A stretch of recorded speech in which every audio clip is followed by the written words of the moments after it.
kí ni ìràwọ̀ rẹ sọ nípa health yẹ gangan lọ́jọ́ tòní? Àkókò wo gangan ló dára jùlọ fún ẹ láti fi ṣe prayer lénìí tàdúrà fi tètè dìtẹ́wọ́gbà?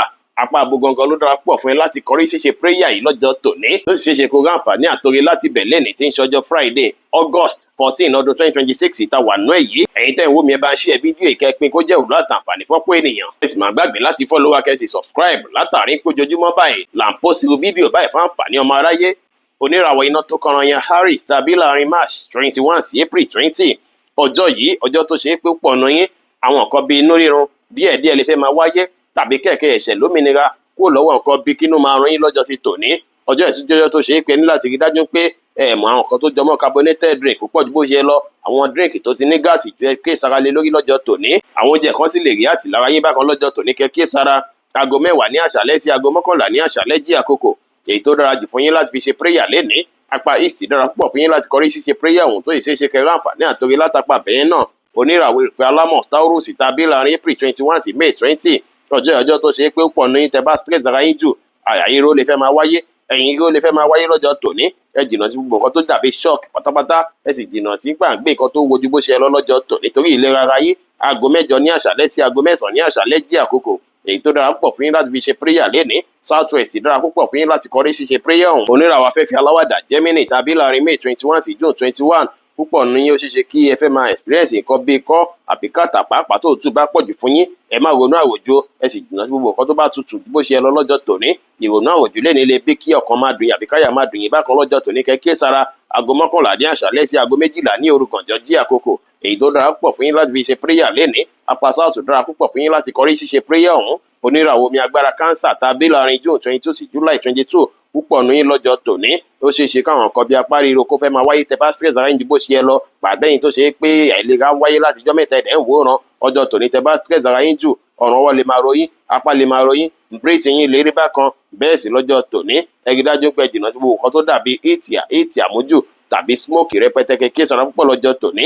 Aago 10 ní àṣálẹ́ sí aago 11 ní àṣálẹ́ jí àkókò èyí tó dára jù fún yín tí ń ṣe lucky hour fún yín lénìí. Southwest dára púpọ̀ fún yín láti kọrí ṣíṣe prayer ọ̀hún. Oníràwọ̀ iná tó gbóná rírì Leo tàbí láàrin July 23 sí August 22. Ọjọ́ tó ṣe é pé ó ṣeé ṣe kí ọ̀pọ̀lọpọ̀ yín kẹ́ láwọn nǹkan tó jọ mọ́ bí ọrùn dídùn tàbí tẹ́ bá jẹun lájẹjù kó bí indigestion. Ẹ rí dájú pé jẹun níwọ̀n bẹ́ẹ̀ sì ni ẹ rí dájú pé ẹ mumi lóòrèkóòrè torí ọ̀nà fún yín máa yètè máa gbẹ dáadáa lọ́jọ́ ti tòní. Bẹ́ẹ̀ sì ni ẹ má tọrùn sí position kan ju bó ṣe yẹ lọ kẹ́kẹ́ sára. Aago 9 ní àṣálẹ́ sí aago 10 ní àṣálẹ́ jí àkókò èyí tó dára púpọ̀ fún yín láti fi ṣe prayer lénìí. Apá West dára púpọ̀ fún yín láti kọrí ṣíṣe prayer ọ̀hún. Oníràwọ̀ ìpẹ́ funfun Virgo tàbí láàrin August 23 sí September 22. Ọjọ́ ìjọ tó ṣe é pé orí fífọ́ lè wáyé fọ́pọ̀lọpọ̀ yín pàápàá tẹ́ bá ti ń ronú àwòjú bó ṣe yẹ lọ. Bàbá èyí tó ṣe é pé ó ti ń ṣẹlẹ̀ látọjọ́ ìpẹ́tẹ́ ẹ̀kọ́ bí ara sí ó ṣe ṣe kó wáyé lọ́jọ́ tòní. Ẹ má gbé nǹkan tó pọ̀ rẹpẹtẹ jù sórí lọ́jọ́ tòní o. Ẹ sì rí dájú pé ẹ̀ṣọ́ oúnjẹ jẹ lọ́jọ́ tòní. Oúnjẹ tó bá ti le ju bó ṣe yẹ lọ ó lè bí kípárì máa ròyìn lè ní kẹ́kẹ́ sára. Bákan náà sì ré ẹ ké sára pẹ̀lú òòrùn àròjù kó má ba fa mental burnout. Ẹ ké sára lọ́jọ́ tòní. Aago 9 ní àṣálẹ́ sí aago 9 ní àṣálẹ́ jí àkókò èyí tó dára jù fún yín láti fi ṣe prayer lénìí. Apá South dára púpọ̀ fún yín láti kọrí ṣíṣe prayer ọ̀hún. Oníràwọ̀ afẹ́fẹ́ márìmí fi Libra tàbí láàrin September 23 sí October 22. Púpọ̀ nù yín bó ṣe ṣe kí àtẹ́lẹsẹ̀ kó máa dùn yín bákan tàbí kẹ́sẹ̀ máa ròyìn bákan. Bẹ́ẹ̀ sì ni immune system yín lè wíìkì bákan. Ọ̀pọ̀lọpọ̀ yín ó lè ṣe yín bí bàbí kẹ́kọ̀ọ́ rìláàsì lọ́jọ́ tòní. Kẹ́ máa wulẹ̀ stress ara yín ju bó ṣe yẹ lọ rẹpẹtẹ. Ẹ ní fi bẹ́ẹ̀ ní okun láti ṣiṣẹ́ dáadáa tó lọ́jọ́ ti tòní. Ìmí inú yín sì rètẹ́ tí ń tọ́jú ìlera ara yín lè yá gágá dáadáa lọ́jọ́ tòní tó ṣe é pé okun àtagbára yín máa wà dáadáa lọ́jọ́ tòní. Ẹ rí dájú pé kí ìsara púpọ̀ lọ́jọ́ tòní o. Aago 11 ní àṣálẹ́ sí aago 12 ní òru gànjọ́ jí àkókò èyí tó dára jù fún yín tí ń ṣe lucky hour fún yín lénìí. Southwest dára púpọ̀ fún yín láti kọrí ṣíṣe prayer ọ̀hún tó ìṣeéṣe kẹrẹ àǹfààní àtòrí látàpá àbẹ̀yẹn náà. Oníràwọ̀ omi tútù Scorpio tàbí láàrin October 23 sí November 22.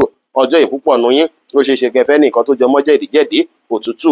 Bẹ́ẹ̀ sì ni lè fẹ́ máa láwọn bumps lára kẹ́kẹ́ sára lọ́jọ́ tòní. Ẹ rí jìnnà sí àwọn nǹkan tó bá dàbí nǹkan tó ti ní ṣúgà dé bó ṣe yẹ lọ. Carbohydrate food ẹ jìnnà sí púpọ̀ lọ́jọ́ sí tòní. Ẹ lè jẹ níwọ̀n ẹ sì mumi dáadáa lọ́jọ́ tòní dára torí ìlera ara yín. Aago 5 ní ìrọ̀lẹ́ sí aago 6 ní ìrọ̀lẹ́ jí àkókò èyí tó dára jù fún yín láti fi ṣe prayer lénìí. East dára púpọ̀ fún yín láti kọrí ṣíṣe prayer ọ̀hún. Oníràwọ̀ iná àtùpà Sagittarius tàbí láàrin November 23 sí December 22. Púpọ̀ nù yín àwọn nǹkan bíi egungun lè fẹ́ máa ròyìn lọ́jọ́ tòní. Ara lè fẹ́ máa ròyìn bákan lọ́jọ́ tòní. Ẹ rí dájú pé ẹ jìnnà síbi tó bá tutù jù bó ṣe yẹ lọ lọ́jọ́ tòní tàbí ibi tó bá ṣe pé ìtì ti pọ̀jù sí lọ́jọ́ tòní tó rárá yín lè react sí lọ́jọ́ tòní kẹ́kẹ́ sára. Ẹ sì try láti ṣe exercise lénìí dára. Aago 5 ní ìrọ̀lẹ́ sí aago 6 ní ìrọ̀lẹ́ jí àkókò èyí tó dára jù fún yín láti fi ṣe prayer lénìí.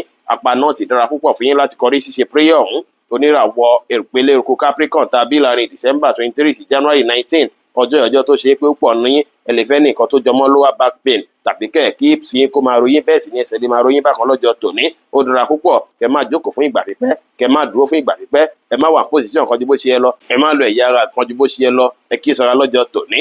Aago 6 ní ìrọ̀lẹ́ sí aago 7 ní àṣálẹ́ jí àkókò èyí tó dára púpọ̀ fún yín láti fi ṣe prayer lénìí. Apá náà ti dára púpọ̀ fún yín láti kọrí ṣíṣe prayer lénìí o.